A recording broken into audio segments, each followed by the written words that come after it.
ముందుగా అతిథుల పరిచయం. శ్రీ రామ్నాథ్ గారు, సీనియర్ పాత్రికేయులు, ప్రముఖ విశ్లేషకులు, ఏపీ ప్రైడ్ ఛానల్ నిర్వాహకులు. శ్రీ కారుమూరి వెంకటరెడ్డి గారు, వైఎస్ఆర్ కాంగ్రెస్ పార్టీ అధికార ప్రతినిధి.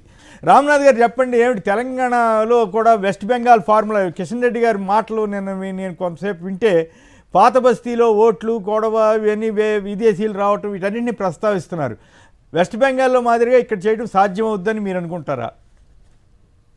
సుబ్రహ్మణ్యం గారు, మీకు, వెంకటరెడ్డి గారికి, సాక్షి ప్రేక్షకులకి నమస్కారం. తెలంగాణలో బీజేపీకి ఓట్ బ్యాంక్ ఉన్నమాట వాస్తవం.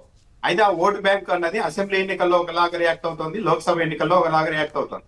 అసెంబ్లీ ఎన్నికల్లో పెద్దగా ఫేవర్ గా ఉండడం లేదు, లోక్సభకు వచ్చేసరికి మాత్రం బీజేపీకి ఓట్లు వేస్తున్నారు. అంటే తెలంగాణలో చారిత్రాత్మకంగా ఉన్న కొన్ని పరిస్థితుల దృష్ట్యా కేంద్రంలో బీజేపీ ఉంటే బాగుంటుంది అనుకునే ఓటింగ్ తెలంగాణలో ఉన్నమాట వాస్తవం, ఎక్కువగానే ఉన్నమాట వాస్తవం. మొన్న ఎన్నికల్లో కూడా 2000 అసెంబ్లీ ఎన్నికల్లోకి వచ్చేసరికి 14% వస్తే లోక్సభ ఎన్నికలకు వచ్చేసరికి 35% వెళ్ళిపోయింది. 6 నెలల్లోనే అంత స్థాయిలో జంప్. అంటే ఇది కేవలం కేంద్రంలో ఒకరు ఉండాలి, రాష్ట్రంలో ఒకరు ఉండాలి అన్న ఐడియాలు. బెంగాల్తో పోల్చడానికి పరిస్థితి అంత తీవ్రంగా ఇక్కడ లేదు. బెంగాల్ ఎన్నికలు ఎలా జరిగాయి, ఇండియా వర్సెస్ బంగ్లాదేశ్ అన్నట్టుగా అక్కడ పరిస్థితి రావడంతో ఆ స్థాయిలో ఎలక్షన్ జరిగింది.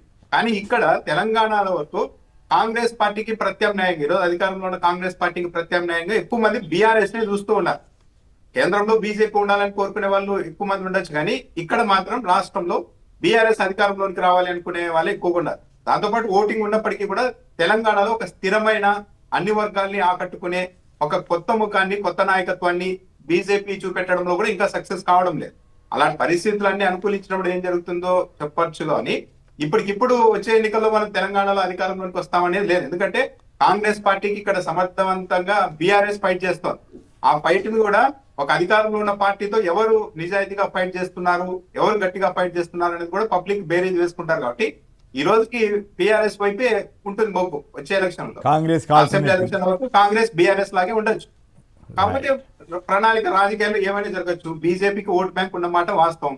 దాన్ని ఎలా ట్రిగ్గర్ చేస్తారు, ఎలా ఇంకా కన్సాలిడేట్ చేసుకుంటారు అనే దాన్ని బట్టి భవిష్యత్తు ఉంటుంది. కానీ ఇప్పటికిప్పుడు అక్కడ ఏదో జరిగిపోతుందని చెప్పడానికి అయితే కష్టమే. ఓటర్ల జాబితా సవరణ, అక్కడ 27 లక్షల ఓట్లు పెండింగ్ లో ఉండటం, ఇక్కడ మరి ఏం జరగబోతుంది, ఇప్పుడే మొదలైంది. ఈ ప్రక్రియ అంతా ఎట్లా జరుగుద్ది ఏమిటనే దాని మీద కూడా చాలా కథ నడిచే అవకాశం ఉంది మీరు అన్నట్లు. రైట్. ఆస్కీ చైర్మన్గా మళ్ళీ పద్మనాభయ్య ఎన్నిక. నిమ్మగడ్డ రమేష్కు భారీ షాక్. మొత్తం 48 ఓట్లు, పద్మనాభయ్యకు అనుకూలంగా 39 ఓట్లు వచ్చాయట. మరి నిమ్మగడ్డ రమేష్ కుమార్ గారిని ఈయనే పెట్టారు మొదట అన్నారు, పద్మనాభయ్య గారే పెట్టారన్నారు. మరి ఇప్పుడు వాళ్ళిద్దరి మధ్య ఏమైందో, నిమ్మగడ్డ రమేష్ని ఓడించి మళ్ళీ పద్మనాభయ్య గారు ఎట్ దిస్ ఏజ్, చాలా గొప్ప విషయం అది, ఆ వయసులో ఆయన మళ్ళీ ఎలక్ట్ అవటం మరి ఏం జరుగుతుంది. ఇక ప్రధాన వార్తల్లోకి వెళ్దాం. కులాలతో రాజకీయ క్రీడల, బూతులు తిట్టేవాళ్ళుగా క్రిమినల్స్గా కాపులను చూపించే ప్లాన్ అంటూ సడన్గా కొత్త యాంగిల్ తీసుకురావడానికి పవన్ కళ్యాణ్ గారు ఆధ్యాత్మిక ఆధ్యాత్మిక దుస్తులు ధరించినా కూడా వారు ఇట్లా మాట్లాడటం మీద వైసీపీ వాళ్ళు మండిపడుతున్నారు, అసత్యాలు చెబుతున్నారని అంటున్నారు దీని మీద. అలాగే రాజధానిలో గూండారాజు, వైసీపీ నేతలపై రాళ్లు కోడిగుడ్లతో దాడి, ఉండవల్లిలో పక్కా స్కెచ్తో టీడీపీ మొక్కల స్వైర విహారం, గూండాల రాజ్యం నడుపుతున్నారా, ప్రభుత్వాన్ని నడుపుతున్నారా అని ప్రశ్నించిన జగన్.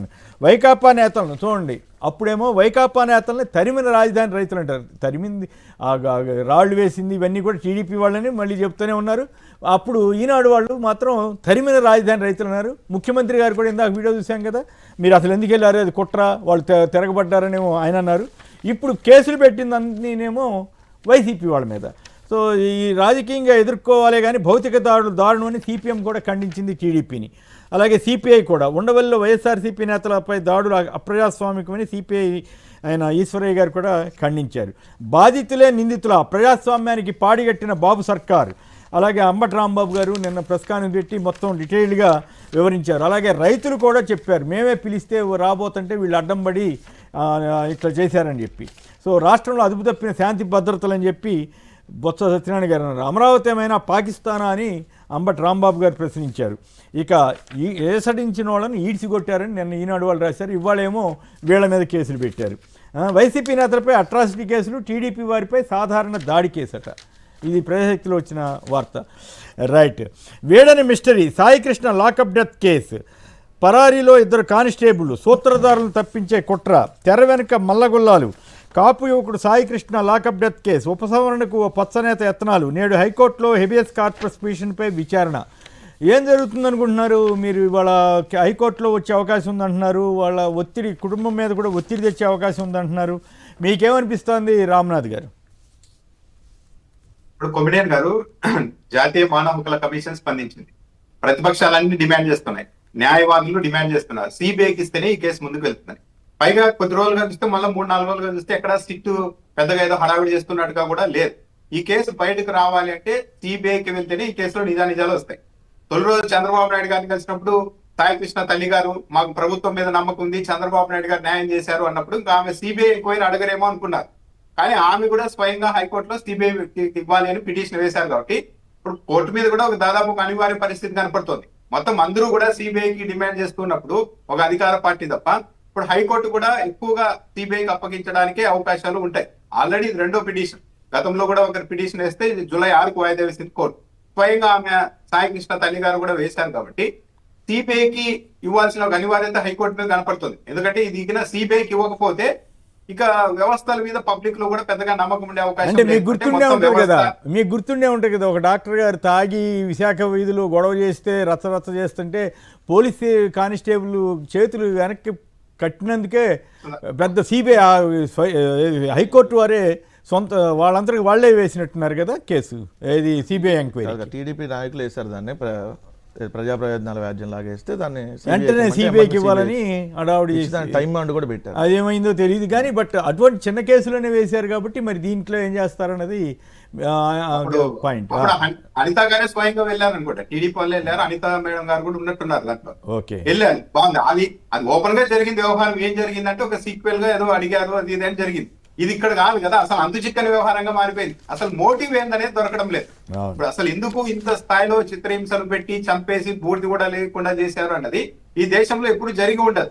ఈ మోటివ్ ఏంటి, ఎవరెవరు వెళ్ళారు ఏంటి అని బయటికి రావాలంటే మాత్రం సిబిఐ లాంటి సంస్థ వస్తేనే సాధ్యమవుతుంది. ఒకవేళ సిబిఐకి కేసు వెళ్ళకపోతే ఇంకా దీంట్లో ఏ మాత్రం ముందుకుండదు. ఒక కొద్ది రోజుల తర్వాత నాగరాజు గారికి బెయిల్ వచ్చి ఆయన బయటకు వచ్చినా కూడా మళ్ళా పోస్టింగ్ లోకి వచ్చినా ఆశ్చర్యం లేదు. ఎందుకంటే 2 ఏళ్లుగా ప్రభుత్వ విధానాలు చూస్తూ ఉంటే ప్రతి దాన్ని కళ్ళ ముందే అన్యాయం జరిగిందన్నా సరే అది అన్యాయం కాదు న్యాయమే అని చెప్పి ముందుకెళ్లే పరిస్థితులు ఉన్నప్పుడు ఈ కేసు సిబిఐకి ఈరోజు ఏబిఎస్ కార్పస్ పిటిషన్ మీద కూడా క్లోజ్ చేస్తారనుకున్నారు. కానీ ఆమె సిబిఐకి అప్పగించాలని పిటిషన్ వేశారు. కాబట్టి ఏ నిర్ణయం తీసుకుంటారనేది చూడాలి. కోర్టులో అయితే ఎక్కువ అవకాశాలు ఇవ్వడానికే ఉంటుంది. మరి ఇవ్వకపోతే మరి న్యాయమూర్తులు ఎలా ఆలోచించారన్న దాన్ని బట్టి తర్వాత ఉంటుంది. సిబిఐకి అయితే వెళ్ళాల్సిన అవసరం ఉంది. రైట్. వెంకటరెడ్డి గారు మీరు చెప్పండి. బాధిత కుటుంబ సభ్యుల ద్వారా కేసు ఉపసంహరణకు ఓ పచ్చనేత తీవ్ర ప్రయత్నాలు చేస్తానని రాశారు, మీకేమనిపిస్తోంది?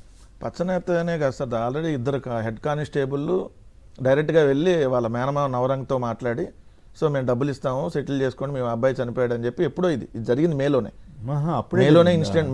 మేలోనే మే ఎండింగ్ ఆ టైంలో ఆయన దగ్గరికి వెళ్ళారు. ఏమో June 2 ప్రెస్ మీట్ పెట్టింది ఎవరైతే వాళ్ళ తల్లి బార్ అసోసియేషన్ సంబంధించిన మానవ హక్కుల కమిటీ వాళ్ళతో కలిసి న్యాయవాదులతో. సో అంతకుముందే ఆల్రెడీ సెటిల్మెంట్ కోసం సిఐ పంపించాడు. అదొకటి. రెండోది ఏంది, మళ్ళీ 2 జనసేన నేతకు సంబంధించి అమ్మిశెట్టి వాసు ఎవరైతే ఉన్నారో అతను జనసేన, ఇప్పుడు ఈ మేనమావ నవరంగ్ ఎవరైతే ఉన్నాడో అతను జనసేన. సో వీళ్ళు వచ్చి అతను కూడా మాట్లాడాడని చెప్పి నవరంగే వీడియోలో మాట్లాడి చెప్పాడు. నవరంగ్ గారు మొదట చాలా తీవ్రంగా మాట్లాడారు, తర్వాత ఏమో అంతకంటే తీవ్రంగా పోగొట్టడం ఆశ్చర్యం వేసింది కదా. చంద్రబాబు నాయుడు కలిసిన తర్వాత ఇప్పుడు ఆయన ఏం మాట్లాడాడు ఏందనేది తెలియదు. ఇప్పుడు ఆయన వైఖరి వాస్తవంగా ఏంటంటే అసలు ముఖ్యమంత్రి ఇప్పుడు ఇది ప్రభుత్వం మీద వాళ్ళు ఆరోపణ చేస్తుంది. ప్రభుత్వంలో ఉన్నటువంటి అధికారులే శవాన్ని మాయం చేసి బూడిద మాయం చేస్తే ముఖ్యమంత్రి అసలు వాళ్ళ దగ్గర పిలిపించుకోకూడదంట. లెక్క ప్రకారం ముఖ్యమంత్రి నిజంగా బాధిత కుటుంబం దగ్గర ముఖ్యమంత్రి వెళ్ళొచ్చు, కానీ వాళ్ళనే ఇంటికి పిలిపించుకొని మాట్లాడకూడదు అనేది అదొక రాజ్యాంగ దానికి సంబంధించి అతని పదవిని ముఖ్యమంత్రి పదవికి దుర్వినియోగం చేసినట్టుగా భావించాలనేది ఇప్పుడు మనకు వస్తున్నటువంటిది. రెండో అంశం క్లియర్గా సార్, ఇప్పుడు ఆమె అడుగుతున్న CBI enquiry, not CBN enquiry. CBI enquiry అడుగుతున్నారు. చంద్రబాబు నాయుడు ఎంక్వైరీ వద్దు, మాకు కావాల్సింది central bureau of investigation enquiry కావాలని చెప్పి తల్లిగారు అడుగుతున్నారు. మిగిలిన రాజకీయ పార్టీ నాయకులు, కమ్యూనిస్టులు కావచ్చు, వైఎస్ఆర్ కాంగ్రెస్ పార్టీ కావచ్చు, లేదా జడా శ్రావణ్ గారు కావచ్చు, వీళ్ళందరూ కూడా అడుగుతుంది సిబిఐ ఎంక్వైరీ. ఈ ప్రభుత్వానికి వచ్చిన ఇబ్బంది ఏంటి సిబిఐ ఎంక్వైరీకి ఇస్తే? ఎందుకు ఈ ప్రభుత్వంలో ఉన్నటువంటి ఇంకా పెద్ద పోలీస్ బాసులు, పొలిటికల్ బాసులు ఎవరైనా తెర వెనక ఉంటే వాళ్ళందరూ బయటకు వస్తాయని ప్రభుత్వం ఇబ్బందుల్లోకి వెళ్ళిద్ది అనేటటువంటి ఉద్దేశంతో వేయటం లేదా?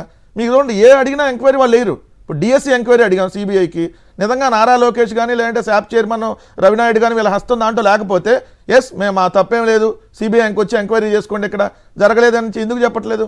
సో ఇక్కడ కీలకంగా మనం గమనించాల్సినటువంటి అంశం 32 టెరాబైట్స్ సంబంధించినటువంటి సీసీ ఫుటేజ్ మాయం చేశారు. 32 టెరాబైట్స్, అది కూడా సంవత్సరం పాటు సీసీ ఫుటేజ్. మొత్తం 4 హార్డ్ డిస్క్లు అంట. ఒక హార్డ్ డిస్క్ లో మరి దాని మీద 8 కేసు టెరా. పెట్టరా? దాని మీద ఎట్లా పెట్టలేదు. ఎట్లా మాయమైంది అన్నది సరే, కేసు ఇంకొకటి అవ్వదా? ఏం తెలుసా, హోంశాఖ ఇప్పుడు వరకు లాకప్ డెత్ అని ప్రకటించలా. ఓహో, ఇప్పుడు ఇప్పుడు అందుకే నేను లాకప్ డెత్ చేసుకోవాలని అసలు లాకప్ డెత్ అనేది ఎవరు చెప్పారు? ఎవరైతే రిమాండ్ రిపోర్ట్ లో ఏదైతే ప్రభుత్వానికి సంబంధించినటువంటి ఎంక్వైరీ వాళ్ళు చెప్పారు. బట్ డైరెక్ట్ గా హోంశాఖ ఇదిగోండి ఒక వ్యక్తి లాకప్ డెత్ అయ్యిందని కన్ఫర్మేషన్ ఇప్పటి వరకు చెప్పినటువంటి పరిస్థితి. 3, ఇక్కడ మనం కీలకంగా పోలీస్ బాస్ సిపి రాజశేఖర్ బాబుకి తెలిసే జరిగిందని చెప్పి అందరూ ఆరోపిస్తూ ఉంటే అదే సిపిగా అతను కొనసాగుతూ విచారణ జరుగుతుంది. రెండోది, అదే కానిస్టేబుల్ అక్కడే దీంట్లో ఉన్నారు, విధుల్లో ఉన్నారు. అదే ఎస్ఐలు అక్కడే విధుల్లో ఉన్నారు స్టేషన్లో. ఎవరైతే తప్పించుకొని తిరుగుతున్నారో ఒక 2 హెడ్ కానిస్టేబుల్ తప్ప మిగిలిన ఎవరిని కూడా అక్కడి నుంచి వాళ్ళు విఆర్లు పంపించడం కానీ ఏం చేయలేదు. మరి ఇంకా ఎట్లా దర్యాప్తు జరిగిద్ది?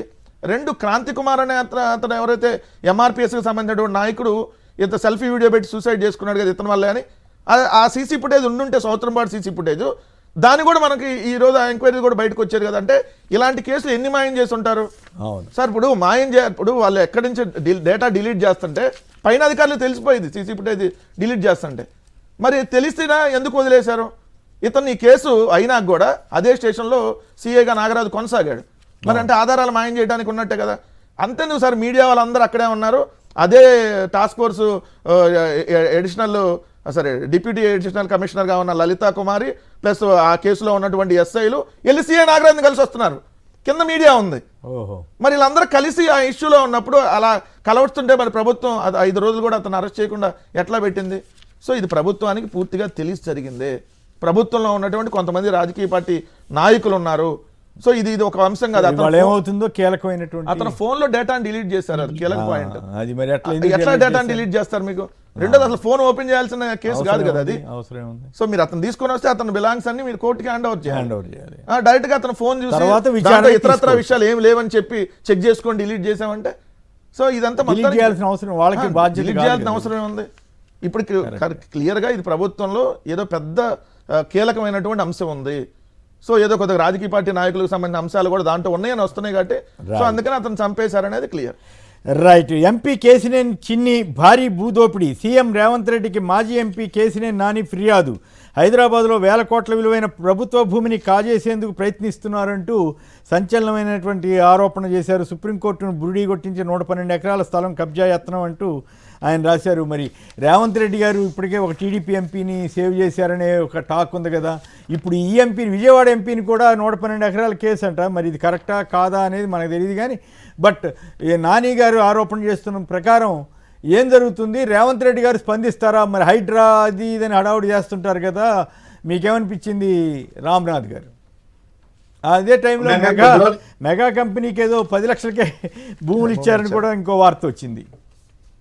ఇప్పుడు కొద్ది రోజుల క్రితం ఒక తెలంగాణ నాయకుడు ఒక ఇంటర్వ్యూలో చెప్తున్నారు, నేను తిరుమలకి వెళ్ళాను, అక్కడ టీడీపీ నాయకులు మంత్రులే కలిశారు, అసలు ఇప్పుడు ఏపీలో కాదు తెలంగాణలో కూడా మేము ఏమనుకుంటే అది జరుగుతుంది అన్నారు. నేను ఆశ్చర్యపోయిన, అదేంటి కాంగ్రెస్ పార్టీ ప్రభుత్వం కదా అక్కడ ఉండేదంటే, ఇప్పుడు ఫోన్ చేసి నీకేమైనా పని కావాలంటే చెప్పండి, ఇప్పటికిప్పుడు రేవంత్ రెడ్డి గారి చాంబర్కి ఫోన్ చేసి నీ పని చేయిస్తామన్నారు, నేను నిర్ఘాంతపోయి అక్కడి నుండి వచ్చేసానని చెప్పారు. ఏపీలో ఇలాగ పనులు జరుగుతున్నాయో టీడీపీ వాళ్ళకు తెలంగాణలో కూడా అలాగే పనులు జరుగుతున్నాయి అన్న ఒక వాతావరణం. 112 ఎకరాలు 1000 కోట్ల విలువైన భూమిని కబ్జా చేసేందుకు ప్రయత్నాలు చేస్తున్నారు. సుప్రీంకోర్టును కూడా తప్పుదారి పట్టించారని ఆధారాలతో సహా కేసినేని నాని గారు చెప్తున్నారు. ఇప్పుడు దీని మీద రేవంత్ రెడ్డి గారు స్పందిస్తారా లేదా అనే దాన్ని బట్టి అక్కడ కాంగ్రెస్ ప్రభుత్వం ఎలా నడుస్తుంది, ఎవరి కోసం నడుస్తుంది అనేది కూడా ప్రజలు ఒక నిర్ధారణకు వచ్చే అవకాశం ఉంటుంది. దీంతో పాటు ఈరోజు కేసినేని నాని గారు చేసిన ఒక ఆరోపణ, కేసినేని చిన్ని గారి పైన కొద్ది రోజుల క్రితం Telugu Desam party MLA, Tiruvuru MLA Kolimpudi Srinivas గారు కూడా చేశారు. ఈయన హైదరాబాద్ లో ఏదో వెంచర్లు వేస్తాం, మేము బిల్డింగ్లు కడతామని చెప్పి కోట్లాది రూపాయలు డబ్బులు వసూలు చేశారు. వాళ్ళందరూ కూడా రోజు ఈయన చుట్టూ తిరుగుతున్నారు, వాళ్ళందరికీ డబ్బులు ఎగ్గొట్టారని చెప్పారు. ఈరోజు అది కూడా చెప్పారు కేసినేని నాని గారు. సో ఈ వ్యవహారాలన్నీ ఈ స్థాయిలో. ఇంకోటి విషయం గమనిస్తే మొత్తం తెలుగుదేశం పార్టీ ఎంపీల్లో కేసినేని చిన్ని గారు అవుతున్నంత వివాదాస్పదం ఎవరు కావడం లేదు. సొంత పార్టీ ఎమ్మెల్యే మా నియోజకవర్గంలో ఈయన గంజాయి బ్యాచ్లు తెచ్చి గంజాయి అమ్మిస్తున్నాడు, రేషన్ మాఫియా నడుపుతున్నారు. ఆ రేషన్ మాఫియా ద్వారా వచ్చిన డబ్బులతోనే వైసీపీ కౌన్సిలర్లను కొనుగోలు చేసి తిరువూరు మున్సిపాలిటీని కూడా మేము సొంతం చేసుకున్నామని సొంత ఎమ్మెల్యే చెప్తున్నారు. చాలా అభియోగాలు వస్తున్నాయి ఈయన మీద. ఇంకా చెప్పాలంటే ఈ మధ్య నడుస్తున్న ఇంకో పెద్ద కేసుకు సంబంధించి కూడా వస్తున్నాయి. ఇన్ని ఆరోపణలు వస్తున్నా సరే ఎక్కడా కూడా చర్యలు లేవు. కేసినేని నాని గారు రోజు వారానికి ఒక ఆధారం కాదు, బయట పెట్టి నాకేమనిపించింది అంటే డ్రగ్స్ కేసు ఇట్లా పైగా మా డ్రంక్ అండ్ డ్రైవ్ కేసులో పట్టుకోవద్దని చెప్పే ఎంపీలు, తర్వాత ఇట్లాంటి ఆరోపణలు, ఎల్లో మీడియానే రాసింది ఒక ఎంపీ మీద, ఆయనకి మళ్ళీ రాజ్యసభ రెన్యూవల్ చేయటం, ఆణిముత్యాలు ఎమ్మెల్యేల మీద ఎన్ని వస్తున్నాయో చూస్తున్నాం కదా. మరి ఇలాంటి ఆణిముత్యాలతోటి ఆంధ్రప్రదేశ్ని ఏం చేయదలిచారు? తెలుగుదేశం పార్టీ రాష్ట్ర అధ్యక్షుడు నేను చెప్తున్నారు, కూల్ డ్రింక్స్ అంటే పెప్సీ, థమ్స్అప్ లో కంటే అదే కూల్ డ్రింక్ అంటే బీరే మంచిదంట, తక్కువ క్యాలరీలు ఉంటాయంట, బీర్తో పోలిస్తే కూల్ డ్రింక్లోనే చక్కెర శాతం ఎక్కువని ఆయన సలహా ఇస్తున్నాడు, బీర్ తాగమంటున్నారు. ఎక్కడికి తీసుకెళ్ళి ఇప్పుడు ఇంతకుముందు అప్పుడు ఎక్సైజ్ శాఖ మంత్రిగా ఉన్నారు, బీర్ ని మేము హెల్త్ డ్రింక్ గా ప్రమోట్ చేస్తామన్నారు. ఈ రోజు వచ్చి తెలుగుదేశం పార్టీ రాష్ట్ర అధ్యక్షుడు మీరు కూల్ డ్రింక్స్ తాగదండి బీర్ తాగండి అని చెప్తున్నారంటే ఇంకెక్కడ అదుపులో ఉంది రాష్ట్రం అనేది. ఎక్కడన్నా పబ్లిక్ కి ఇలా చేయండి మంచిగా ఉండండి అని చెప్పాల్సిన వాళ్ళే ఇండైరెక్ట్ గా అరాచకాన్ని, నేర స్వభావాన్ని, విచ్చలవిడితనాన్ని ప్రోత్సహిస్తూ ఉన్నారు డబ్బుల కోసం, ఆదాయం కోసం. ఇది ఈ రాష్ట్రంలో చాలా ప్రమాదకరమైన పరిస్థితి. సో తెలంగాణ ప్రభుత్వం స్పందిస్తుందో లేదో చూడాలి. టీడీపీ ఎంపీ మీద మాజీ ఎంపీ డైరెక్ట్ గా ఆధారాలతో సహా ఆరోపణలు చేస్తూ ఉన్నప్పుడు మొత్తం స్వాధీనం చేసుకోవడానికి అక్కడ మిషనరీ కూడా రంగం చేసి సిద్ధం చేసి పెట్టారు పక్కనే అని చెప్తున్నప్పుడు మీరు హైడ్రా కానీ రేవంత్ రెడ్డి గారి సర్కార్ కానీ వెంటనే స్పందిస్తుందో లేదో చూడాలి. ఇప్పుడు రేవంత్ రెడ్డి గారికి పరీక్ష. రైట్, మీరేమంటారు? అంటే మీరు ఎంపీలు చెప్పారు కాబట్టి ఒక ఎంపీ ఏమో రీల్స్ డ్యాన్సుల్లో బిజీగా ఉంటాడు, ఇంకొక ఎంపీ ఏమో ఏదో డ్రగ్స్ తీసుకుంటా బిజీగా ఉండి పార్లమెంట్కి వెళ్ళిపోతూ ఉంటాడు, ఇంకో ఎంపీ సెటిల్మెంట్లు చేస్తూ ఉంటాడు, ఇంకొక ఎంపీ ఏమో భూములు కబ్జా చేస్తూ ఉంటాడు. సరే ఎంపీలే అంత చేస్తుంటే ఎమ్మెల్యేలు అంత తక్కువ చేస్తారంటే ఒక ఆయన అర్ధరాత్రి పూట వీడియో కాల్ చేసి నేను అర్ధరాత్రి మాట్లాడతానని వాట్సాప్ వీడియో కాల్ చేస్తాడు, ఇంకొక అతను కూడా అదే కాల్స్ వీడియో కాల్స్, ఇంకొక అతను 5 సార్లు అబార్షన్ చేయించి బేబీ అంటూ ఉంటాడు. ఇంకొక ఎమ్మెల్యేలు చూస్తేనేమో ఇప్పుడు ఏమంటారు డైరెక్ట్గా ఆయన వేరే మంచిది మనం బీరు తాగండి చాలా, మీరు కూల్ డ్రింక్స్ తాగొద్దు అని. రేపొద్దు నాకు తెలిసి విశాఖపట్నంలో లైన్గా ఉన్న ఇప్పుడు కూల్ డ్రింక్ షాపులు ఉంటాయి కదా, అన్నిట్లో ఉన్న బీర్లు బీచ్ షాక్స్ బీచ్ లోపల ఇప్పుడు బయట మనకి బీచ్ బయట ఇప్పుడు ఆర్కే బీచ్ బయట ఐస్ క్రీమ్ బళ్ళు కూల్ డ్రింక్లు ఉంటాయి కదా, ఆ ప్లేస్ లో కూడా రేపు బీర్లు ఏమైనా పెడతారు కూల్ డ్రింక్లు మంచిది కదా అని. ఆయన వాసుపల్లి గణేష్ గారు ఒక వీడియో చేశాడు. కాదండి, ఒక ఆయనేమో అసలు డ్రగ్స్ తీసుకోండి అని చెబుతాడు, డైరెక్ట్ గా ఒక డ్రగ్స్ తీసుకొని వెళ్తాడు. వాసుపల్లి గణేష్ గారు ప్రోగ్రామ్ చేసి జనానికి ఎక్స్ప్లెయిన్ చేశారు జరగబోయే ప్రమాదాన్ని. ఇప్పుడు డైరెక్ట్ గా తెలుగుదేశం పార్టీ అధ్యక్షుడు ఆయన ఓపెనింగ్ ఏం చెబుతున్నాడు, మీరు కూల్ డ్రింకులు తాగదు, కూల్ డ్రింక్లు ఎక్కువ ప్రమాదకరమైన ఉంటాయి, కూల్ డ్రింకుల కంటే బీర్లు తాగండి అని ఎంకరేజ్ చేస్తున్నారు. ఇంకొక ఆయన ఏమో డ్రగ్స్ తీసుకుంటాడు ఓపెన్ గా. సో ఇప్పుడు వీళ్ళేంది అంతకుముందు బీర్ని వీళ్ళే హెల్త్ డ్రింక్ అని ప్రమోట్ చేశారు. మీకు గుర్తుందో లేదా, అతను మంత్రిగా ఉన్నటువంటి ఆ రోజు మంత్రిగా చేసినటువంటి జవహర్ గారు డైరెక్ట్గా అని చెప్పి. ఇంకో ఆయన అంటాడు ఎంపీ, మందు తాగిన వాళ్ళని మీరు అరెస్ట్ చేయొద్దు, వాళ్ళు డ్రంక్ అండ్ డ్రైవ్లో మీరు కేసులు పెట్టొద్దు, సరే మందు దాకా వాహనం నడపని చెబుతున్నారు ఓపెన్ గా. అసలు నాకు అర్థం కాదు, మామూలు కట్టుబాట్లు లేదు ఈ ప్రభుత్వంలో. ఇందాక ఒక వీడియో చూసాం కదా, లోకేష్ గారికి తప్పు చేస్తే సరిదిద్దుకుంటాం కానీ తప్పుడు కేసులు పెడితే ఊరుకోమని అంటున్నారు కదా. సో అదే డైరెక్షన్ కింద తప్పుడు కేసులు పెడుతుంది ఎవరు? ఇప్పుడు డైరెక్ట్ గా ఎంపీ మీద కేసు పెట్టలేదు సార్ ఇప్పటి వరకు. వాళ్ళ ఎంపీని పక్క రాష్ట్రంలో మేనేజ్ చేశారు డ్రగ్స్ తీసుకొని. అతనే చెబుతున్నాడు, డ్రగ్స్ తీసుకుని ఎంపీ ఏమంటున్నాడు, నేను డ్రగ్స్ తీసుకుంటేనే అది పెద్ద కేసు కాలేదు, వీళ్ళేముంది కొద్దిగా మందు తాగి రోడ్డు మీదకి వెళ్తే డ్రంక్ అండ్ డ్రైవ్ కేసులు పెట్టొద్దు. రోజు ఆయనకు ఫోన్లు చేస్తున్నారండి ఎంపీకి మందు తాగినాడు అంటే. మామూలు కట్టుబాట్లు కాదు సార్, మందు తాగిన వాళ్ళు ఎంపీకి ఫోన్ చేసి ఇడిపించమంటమైంది అంటే ఏ విధంగా రాష్ట్రంలో వ్యవస్థలు ఉన్నాయంటానికి వాళ్ళు చెప్పింది నిదర్శనం కదా. ఇప్పుడు పల్లా శ్రీనివాసరావు చెబుతాడేమో, నా నియోజకవర్గంలో కూల్ డ్రింక్ షాపులు అన్నింటిలో బీర్లు అమ్మండి అఫీషియల్ గా. మంచిది కదా సార్, కూల్ డ్రింక్ అంటే బీర్ మంచిది అన్నప్పుడు బీర్ అమ్మితే తప్పే ఉంది అంటాడే రేపు లోకేష్ అన్నట్టు. తప్పే ఉంది, నా ఇష్టం, నేను 99 పైసలకు భూములు ఇచ్చుకుంటాం, ఎవరికి కావాలంటే ఎంత కావాలంటే అంతకు ఇచ్చుకుంటాం, ఎక్కడ కావాలంటే అక్కడ ఏ బీచ్ లో కావాలంటే ఆ బీచ్ లో మేము బార్లు పెట్టేస్తాం, ఏ కూల్ డ్రింక్ షాప్ లో కావాలంటే ఆడ పెట్టేస్తాం అని చెబుతారేమో. ఈ నాని గారి ఫిర్యాదు మీద రేవంత్ రెడ్డి గారు ఏముండదు సార్, ఆయన ఒట్టిదే ఆయన తీసుకుంటారా సార్? డ్రగ్స్ తీసుకుని ఎంపీనే డైరెక్ట్ పార్లమెంట్ కి పంపించారు వీళ్ళు ములాఖత్ అయ్యి. కోటి చెరువు కబ్జా చేశాడని ఇంతమంది ఆరోపణ చేస్తే పవన్ కళ్యాణ్ మీద ఏమైనా యాక్షన్ తీసుకున్నారా? మరి అది వాస్తవా కాదా అని కూడా పంపించలేదు. ఎవడన్నా మాట్లాడాడు అసలు దాని మీద? ఇది కబ్జా చేశారని కానీ చేయలేదని కానీ ఈ భూమి ఎక్కడన్నా మీరు విన్నారా? చంద్రబాబు గారు రేవంత్ రెడ్డి బ్రహ్మాండంగా పనిచేస్తున్నాడు, తెలంగాణ ప్రయోజనాల కోసం పనిచేస్తున్నాడు అని మరి బ్రహ్మాండంగా. ఒక విషయంలో అయితే మరి తెలంగాణ ప్రయోజనాల కోసమనే రాయలసీమ ఎత్తిపోతల పథకాన్ని ఆపాడు కదా మరి అన్నప్పుడు. మరి అప్పుడు ఆంధ్ర ప్రయోజనాలకు నష్టం కలిగించిన చంద్రబాబు నాయుడు అని చెప్పాలి కదా. మరి అయ్యా నేను మన రాష్ట్రం కోసం మన రాష్ట్ర ప్రయోజనాలు కూడా తాకట్టు పెట్టి మరి ఆయన రేవంత్ రెడ్డికి సపోర్ట్ చేస్తున్నా. సార్ ఇద్దరు ఒకటే, ఇప్పుడు మీరు లేదంటే పవన్ కళ్యాణ్ మీరు పవన్ కానీ కళ్యాణ్ అన్నారు ఆశ్చర్యం కదా. ఏంటంటే బీజేపీ వాళ్ళు ఈయన ఏం మాట్లాడకుండా ఊరుకోవటం అది విచిత్రం. తెలంగాణ బీజేపీ వాళ్ళన్నా అనాలి కదా, రేవంత్ రెడ్డి బాగా చేస్తున్నాడని అంటున్నావు, ఎట్లా సార్, అంటావు ఎందుకు ఆయన? పవన్ కళ్యాణ్ ఇప్పుడు ఏమంటాడు, కాంగ్రెస్ ప్రభుత్వానికి తెలిసి నా మీద దానికి సభకు పర్మిషన్ కాంగ్రెస్ ప్రభుత్వానికి తెలియదు, లేకపోతే ఇచ్చేవాళ్ళు రేవంత్ రెడ్డి చాలా రెడ్డి మంచాడు, గారికి తెలీదన్న. రేవంత్ రెడ్డి చాలా మంచాడు అదే. ఆయన మాట్లాడి రేవంత్ రెడ్డి మంచాడు, కేటీఆర్ ఫ్రెండ్, బీజేపీ వాళ్ళతో పొత్తులో ఉన్నాడు, అది మరి ఇంకా ఎవరి మీద ఇక్కడ విమర్శలు చేస్తున్నాడు, జగన్ గారి మీద జగన్ గారు ఎక్కడికి వచ్చి కూడా పర్మిషన్ ఇవ్వాలి జగన్ జగన్ గారు వాళ్ళకి. రైట్. ఉమ్మడి కుటుంబాలు మళ్ళీ రావాలి, అదే సమాజానికి వ్యక్తులకు ఎంతో బలం. ఇది సాధ్యమయ్యే పనేనా? చంద్రబాబు గారి తాజా సలహా మీరేమంటారు రామ్నాథ్ గారు? సంక్షిప్తంగా దీని గురించి కూడా మాట్లాడుకోవాలి మనం. ఇప్పుడు ఉమ్మడి కుటుంబాలు ఎందుకు పోతున్నాయంటే ఉపాధి కోసం ఒక్కో నగరానికి ఒక్కరు ఏదో వెళ్ళిపోవడం వల్ల జరుగుతుంటాయి. ఇప్పుడు ఉమ్మడి కుటుంబంగా ఉండాలి అంటున్న చంద్రబాబు నాయుడు గారు మొత్తం కుటుంబ సభ్యులంతా ఒకే చోట ఉంటున్నారా? ఉండడం లేదు కదా. హైదరాబాద్ లో ఫ్యామిలీలు ఉంటున్నాయి, చంద్రబాబు నాయుడు గారు, నారా లోకేష్ గారు ఇక్కడ ఉంటున్నాయి. ఇవన్నీ ఏంటంటే సామాజికంగా పరిస్థితుల దృష్ట్యా రకరకాల మారిపోయాయి. ప్రతి ఒక్కరు ఉమ్మడి కుటుంబం ఉండాలి, మనం అంతా 10 మంది కలిసి ఉండాలని ప్రతి ఒక్కరు కోరుకుంటారు.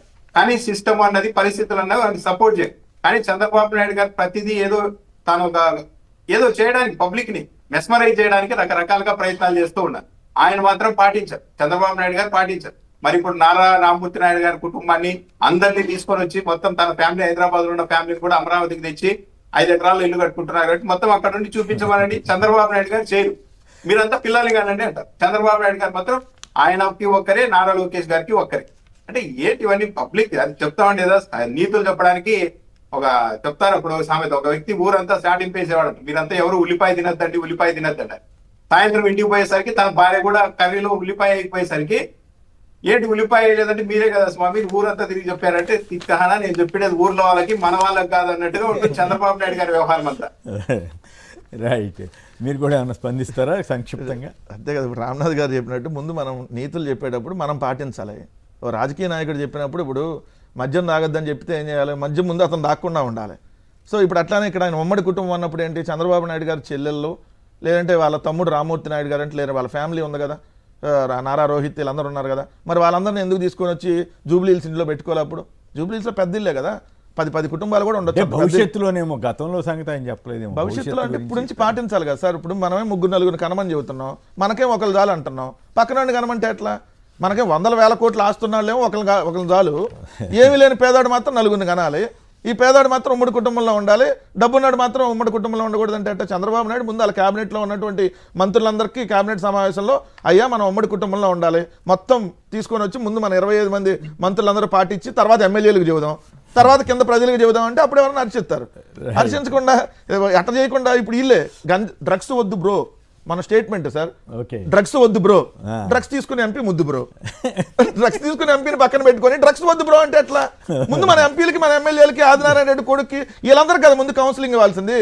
ఆదినారాయణ రెడ్డిని పిలిచి అయ్యా మీ కొడుకుని డ్రగ్స్ తీసుకోవద్దని చెప్పు, అయ్యా ఎంపీ పుట్టా మహేష్ని పిలిచి నువ్వు డ్రగ్స్ తీసుకో మాకు అని ముందు చెప్పి మీరు పాటించాలి. కానీ పాటించకుండా ఇక్కడ డ్రగ్స్ వద్దు బ్రో, గంజాయి నివారిస్తున్నాం అంటారు, ఏడేమో పోలీసులో గంజాయి సెటిల్మెంట్లు చేస్తూ ఉంటారు. సో ఇంక ఈ ప్రభుత్వం ఎట్లా ఉందంటే ఇది ఎగ్జాంపుల్ కదా. రైట్. కాళ్ళు పట్టుకున్నా కనికరించలేదు, వ్యవస్థలను చేసి ఈడ్చి దారుణంగా కొట్టారు, శరీరానికి చేతులు అడ్డు పెట్టుకుని ఇంట్లోకి పరిగెత్తా టీడీపీ నేతల పైశాచిక దాడిని వెల్లడించిన బాధిత గిరిజన మహిళ. నెల్లూరులో జరిగిందటండి. ఇట్లాంటి ఘోరాలు జరుగుతూ ఉంటే అవి ఏమీ పట్టట్లేదు గవర్నమెంట్కి. క్రెడిట్ చోరీకి పన్నాగం, వెలికొండంత అబద్ధం, వెలికొండ స్కీమ్ ప్రాజెక్ట్ని తానే కట్టానని చంద్రబాబు గారు చెప్పుకున్నట్టున్నారు. నిజానికి వీటన్నిటికీ మాబోటి వాళ్ళని కూడా సాక్ష్యం. ఈయన శంకుస్థాపన చేసిన మాట వాస్తవం. 97లోనూ 96లోనూ ఎలక్షన్స్ ముందు, 98 ఎలక్షన్స్ ముందు అనుకుంటా. ఆ తర్వాత రాజశేఖర రెడ్డి గారు వచ్చిన తర్వాతే ఇది ముందుకు కదిలినమాట వాస్తవం. ఆ తర్వాత జగన్ గారి టైంలో కొంత జరిగింది, ఇప్పుడు కొంత ఈయనేదో చేస్తున్నట్టున్నారు. సో తన పార్టీ వరకు చెప్పుకుంటే పర్వాలేదు, కానీ మొత్తం తనతోటి అయిపోయిందని క్రెడిట్ అంతా తీసుకోవటం వల్ల ఇదో క్రెడిట్ చోరీ అనేటువంటి విమర్శలకి ఆయన ఆస్కారం ఇస్తున్నారనిపిస్తుంది.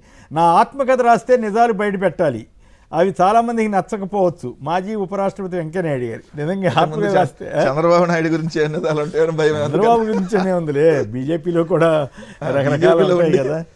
సింహాచలం కొండపై విధ్వంసం, గూగుల్ డేటా సెంటర్కు 160 ఎకరాలు, పర్యావరణ పరంగా అత్యంత సున్నిత ప్రాంతం, విశాఖ తాగునీటి కీలకం అయినా నిబంధనలు మార్చిన ప్రభుత్వం, హడావుడిగా కేటాయింపు, సమీపంలోనే అరిలోవ కాలనీ హెల్త్ సెంటర్, తప్పని శబ్ద కాలుష్యం, ఎంపీ సోషల్ మీడియా పోస్టుల్లో కనిపించని వాస్తవాలంటూ కథనాన్ని ఇచ్చారు. సింహాచలం కొండపై విధ్వంసం జరుగుతోంది. అప్పుడేమో రిషికొండలో పాత బిల్డింగులు తీసి కట్టేస్తేనే ఇంకేముంది గుండు చేస్తున్నారన్నారు. ఇప్పుడు సింహాచలం కొండ మొత్తాన్ని విధ్వంసం చేస్తున్నారంట. దాన్ని నేను అడగనని అశోక్ గజరాజు గారు కూడా అన్నారట. మరోవైపు 1450 విద్యుత్ బస్సుల కోసం మరో 29 డిపోలు ప్రైవేట్కి అప్పచెబుతున్నారట. ఏందో అంతా ప్రైవేటైజేషను ఏర్పాట్లు చేస్తున్న ఏపీఎస్ఆర్టీసీ యాజమాన్యం డిపోలన్నీ ప్రధాన రోడ్లపైనే. మరోవైపు ఆర్టీసీ జేఏసీ వాళ్ళు కూడా దీని మీద ఆందోళనకి దిగుతున్నారు. రిజిస్ట్రేషన్ కేంద్రాలను కూడా ప్రైవేట్ వాళ్ళకి పీపీపీ విధానంలో ఇస్తున్నారు. రిజిస్ట్రేషన్ కేంద్రాలు, రిజిస్ట్రేషన్ ఆఫీసులు, ఏది మామూలు మన భూములు రిజిస్ట్రేషన్ ఆఫీసులు కూడా పీపీపీ పద్ధతిలో ప్రైవేట్ వాటిని అట్లా ఇస్తారు. అన్ని సరే ఒకటానే ఉంది. ఆర్టీసీ డిపోలను ఇచ్చినప్పుడు, లేదంటే ఆర్టీసీ బస్ స్టాండ్లు ఇస్తున్నప్పుడు, లేదంటే మీరు అన్నట్టుగా వాళ్ళ విలువైనటువంటి భూములను ఇస్తున్నప్పుడు, టూరిజం హోటల్స్ ఇస్తున్నప్పుడు, మరి దీన్ని కూడా ఇస్తే తప్పే ఉందని దాన్ని కూడా ఇస్తున్నారు పీపీపీ దానిలో. ఏందో మరి అది ఏదో మరి నిన్న బొత్స గారు అంటున్నారు రాష్ట్రపతి గారికి అంత బ్రహ్మాండమైన బిల్డింగులు ఉంటే అయ్యని వదిలేసి ప్రైవేట్ హోటల్లో చేస్తున్నారని అంటున్నారు.